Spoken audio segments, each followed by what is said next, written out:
దేవుని పరిశుద్ధ నామానికి మహిమ కలుగును గాక. యేసయ్య పరిశుద్ధుడు, పరిశుద్ధుడు, పరిశుద్ధుడు. మనల్ని కూడా పరిశుద్ధులుగా ఉండమన్నాడు. దానికి కావలసిన కృపనిచ్చాడు. దేవుని కృప అత్యంత బలమైనది. మనల్ని జ్ఞాపకం చేసుకుంటున్న దేవాది దేవుడు అనుదినము అనేక దినాలు మనల్ని కాచి కాపాడుకుంటూ వచ్చాడు. ఆయన చేసిన ఉపకారాల కొరకు మనం దేవునికి స్తుతి చెల్లిద్దాం, స్తోత్రాలు, కృతజ్ఞతాస్తుతులు చెల్లిద్దాం. చూడండి, యేసయ్య రక్షణ కోసం రక్షణ సువార్త సునాదను ఎంత అద్భుతంగా మన మధ్య ఉంచాడో చూడండి. రక్షణ అనేది ఎలా వస్తుంది? దేవుని ప్రేమ మనలోంచి ఎలా ఉద్భవిస్తుంది, ఉద్ఘాటన ఎలాంటిది అని దానికి వివరణ నూతన సృష్టి. ఎవడైనా యేసుక్రీస్తునందు నుండిన ఎడల నూతన సృష్టి. నూతన సృష్టిగా అవతరించాలంటే కొత్తగా జన్మించాలి. అలా కొత్తగా జన్మించాలంటే దేవుని ప్రేమను పొందుకోవాలి. ఉచిత బలిదానాన్ని స్వీకరించాలి. అంటే మన పాపాలు ఒప్పుకోవాలి. మన పాపాలు ఒప్పుకున్నప్పుడు దేవుని దగ్గర నుంచి మనకి సమాధానం వస్తుంది. ఆ సమాధానము యొక్క ఉద్రేకత, ఆనందము ఎలా ఉంటుందంటే కొన్ని లేఖనాల ద్వారా చూడండి. మత్తయి సువార్త 1:21 తన ప్రజలను వారి పాపముల నుండి ఆయన రక్షించెను గనుక ఆయనకి యేసు అను పేరు పెట్టిదను. యేసు క్రీస్తు అనే పేరు పెట్టినప్పుడే రక్షకుడు, రక్షణనిచ్చేవాడు, రక్షణను మనకి ప్రసాదించేవాడు, మోక్షాన్ని ప్రసాదించేవాడు. విషపు యొక్క కొండీలు ఎలా ఉంటాయంటే ప్రమాదకరమైనవి, భయంకరమైనవి. దుష్టుడు చాలా తెలివిగా తన విషపు కొండీల్ని హృదయంలో నాటుతాడు. అలా నాటిన విషపు కొండీల్లో తింగిరిని బింగిరి చేసేసి, సత్యాన్ని అబద్ధాన్ని చేసి రకాలున్నాయి. అవి ఏమిటంటే చూడండి, సొదొమ గొమొర్రా విషయంలో దేవుడు తీర్పు తీర్చాడు. ఎలా తీర్పు తీర్చాడు అంటే ప్రతి ఒక్కరిని కాల్చిపడి ఒక ఆటం బాంబు వేస్తే ఇప్పటికి కూడా ఒక పచ్చగడ్డి కూడా మొలవలేని పరిస్థితి. అలాంటి అగ్ని గంధకాలు గురిసిని ఒక విస్ఫోటన. ఎందుకంటే పాపము అంటే దేవుడికి ఇష్టం ఉండదు. అంటే మనిషి హృదయాల్లో విషపు కొండీలు నాటుతూ విషాన్ని ఆ యొక్క మనుషుల్లో నాటి సత్యాన్ని అడ్డగించి దుర్మార్గాన్ని నిజమని చెప్పేది సైతాను యొక్క ప్రభావం. నూతన సృష్టిగా మనం ఉన్నాం. అందరికీ ఆనందాన్ని, సంతోషాన్ని, సమాధానాన్ని ఇచ్చే స్థితిగతులు మనకున్నాయి. ఎంత కష్టం వచ్చినా ఆ కష్టాన్ని భరిస్తూ దేవుని మహాకృపను మనము ప్రసాదించేవారిలా ఉన్నాం. సైతాన్తో యుద్ధము జరిగినప్పుడు దేవుడు తన దూతల్ని విశ్వాసులు బిడ్డల మీద అనుగ్రహిస్తాడు. తన దూతలు యుద్ధము చేస్తాయి. యుద్ధము చేసినప్పుడు విజయము ఎంత శక్తివంతమైందో, ఆయన చేసిన ఉపకారాలు దేనిని మరవద్దు. ఆయన యుద్ధం చేసినప్పుడు ఆ యుద్ధములో అపవాది తంత్రాలు అన్నీ పటాపంచులైపోతాయి. ఓటమి చూసి పరిగెట్టవలసిందే సిగ్గుతో. ఎందుకంటే యేసు అంటున్నాడు, లూకాసు వార్త 19వ అధ్యాయము 9వ వచనంలో, పాపాత్ముడైన సుంకరి జక్కయ్యతో ప్రభు ఇలా అన్నాడు.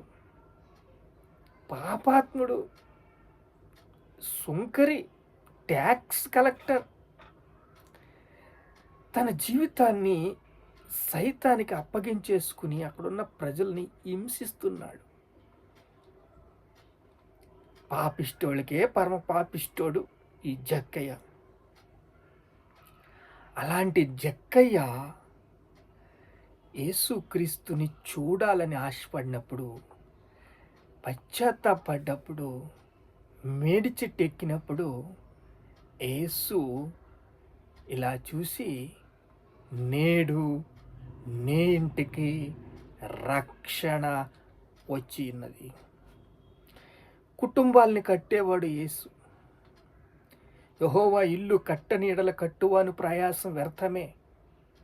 అలాంటి విషపు కొండీలు దిగిన జక్కయ్య లాంటి వాళ్ళు ఎందరో రక్షించబడ్డారు.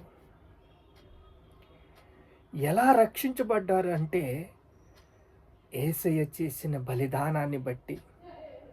1 పేతురు రాసిన పత్రిక 1వ అధ్యాయము 19వ వచనంలో చూస్తే, నిర్దోషమైన నిష్కళంకమైన గొర్రెపిల్ల రక్తం వంటి యేసు రక్తము చేత విమోచించబడ్డారు.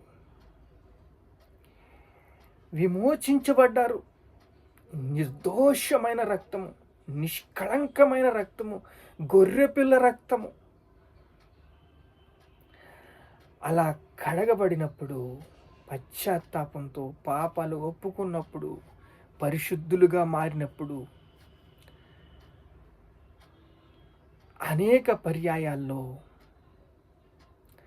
చూస్తే సొదొమ గొమొర్రా విషయంలో దేవుడు అక్కడ దుర్మార్గ ప్రజలు మితిమీరిపోయింది. దుర్మార్గం ఎలా అంటే, విషపు కొండిల్లోంచి తేలు నుంచి ఏమొస్తుందండి? కొండిల్లోంచి విషం. మసిబారిపోతున్న మనిషి యొక్క ఆత్మలు మసిబారిపోతున్నాయి, మసకబారిపోతున్నాయి, అంతరించిపోతున్నాయి. న్యాయం, ధర్మం అంతా మంట కలిసిపోయిన సమయంలో దేవుడు తీర్పు ఖచ్చితంగా తీర్చేశాడు. అలా తీర్చినప్పుడు దేవుడు తీర్పు అబ్రాహాముతో చెప్పాడు, నాశనమైపోవలసిందే. కానీ తీర్పుకు ముందు దేవుని హెచ్చరించాడు. దేవుని దగ్గర నుంచి హెచ్చరిక వచ్చింది. అలా ఈరోజు దేవుని దగ్గర నుంచి మన ఉత్తర భారతదేశం గురించి హెచ్చరిక వస్తుంది. ఒక్కొక్క మండలంలో, పోలీస్ స్టేషన్ పరిధిలో ఒక పాస్టర్ల యొక్క జాబితా, రక్షకులు రక్షించండి, రక్షించండి, రక్షించండి అని జైల్లో, చెరసాల్లో మొరపెడుతున్నారు. 15 రాష్ట్రాల్లో ఎన్ని మండలాలు ఉన్నాయో, 15 రాష్ట్రాల్లో ఎన్ని పరిధిలో జక్కయ్య లాంటి వాళ్ళు ఉన్నారో, వాళ్ళందరూ కూడా సొదొమ గొమొర్రాలాగా నశించిపోవలసిందే. నమ్మి బాప్తిసం పొందువాడు రక్షించబడును, నమ్మని వానికి శిక్ష విధించబడును. ఆత్మకు సావు లేదు. కానీ ఒకరోజు ఈ యొక్క ఆత్మకు అగ్గి ఆరదు, ఆత్మ చావదు, యుగ యుగాలు కాలవలసిందే. అలాంటి పరిస్థితి దేవుడు తన దూతల్ని అబ్రహాంకు ఒక ముగ్గురిని పంపించాడు. మొరపెడుతున్నాడు. ఏమని మొరపెడుతున్నాడు? 50 మంది ఉంటే రక్షిస్తావా? 30 మంది ఉంటే రక్షిస్తావా? 20 మంది ఉంటే రక్షిస్తావా అని అబ్రహాముతో, దేవుడితో మొరపెట్టిన ఏకైక వ్యక్తి అబ్రహాము. అబ్రహాం మాటకి 2 దూతల్ని పంపించాడు. 2 దూతలు కూడా అపవిత్రమైపోయే సంఘటన అక్కడ జరిగింది. ఇల్లు కనిపించకుండా, ఇల్లు గుమ్మాలు కనిపించకుండా పరిస్థితులు చూశాం. అక్కడ లోతు యొక్క అంగలార్పు ఎలా ఉన్నది? నా కుమార్తెలను పాడు చెయ్యండి, అంతేకాని నా ఇంటికి ఆతిథ్యానికి వచ్చిన వీరిని ఏమి చెయ్యొద్దు అని అంగలార్చాడు, కన్నీరు కార్చాడు. అలాంటి దుస్థితి మనం వాక్యంలో ధ్యానం చేస్తున్నాం. ఇక్కడ ఇషపు కొండల్ని ఏ రకంగా తీయాలని అబ్రహాము యొక్క మొర ఆలకించిన లోతును, లోతు భార్యను, లోతు పిల్లల్ని బయటికి తీసుకురావాలని దేవదూతలు ఎంతో ప్రయత్నం చేశారో, తీసుకువచ్చారు. కాల్చి పాడేశాడు అక్కడ సొదొమ గొమొర్రా. ఇప్పటికీ కూడా ఆ యొక్క పరిస్థితులు మనం చూస్తున్నాం, ఆ యొక్క పరాంగణం మనం చూస్తున్నాం. అలాంటి దేవాది దేవుడు సైతాను మనుషుల్ని ఎలా ఊరుకుంటాడు? వాళ్ళకి శిక్ష ఉంది, ఎగ్జాక్ట్లీ శిక్ష ఉంది. ఆ శిక్షను భరించే ముందా మనం ఈ సందేశం విని, సందేశం ద్వారా మార్పు చెందుదాం. జక్కయ్య రక్షణ పొందినట్టు మనం రక్షణ పొందుదాం.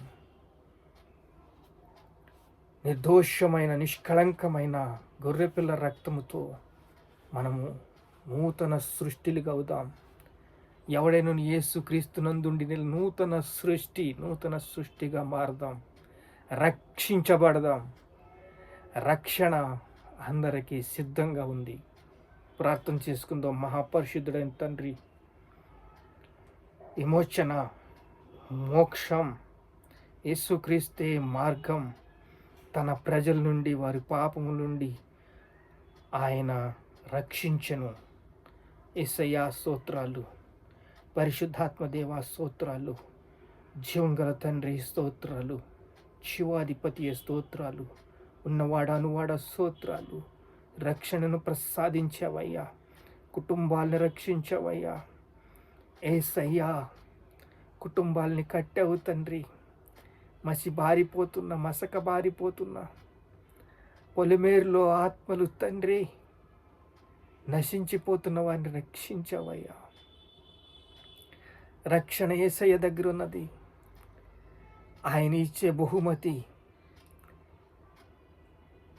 మనం స్వీకరిందాం, పశ్చాత్తాపడదాం, రక్షణ పొందుకుందాం. జక్కయ్యలాగా రక్షణ పొందుదాం. యేసయ్య స్తోత్రాలు, స్తుతి, మహిమ, ఘనత, ప్రభావాలు యేసుక్రీస్తునామములో చెల్లిస్తున్నాం తండ్రి. ఆమేన్.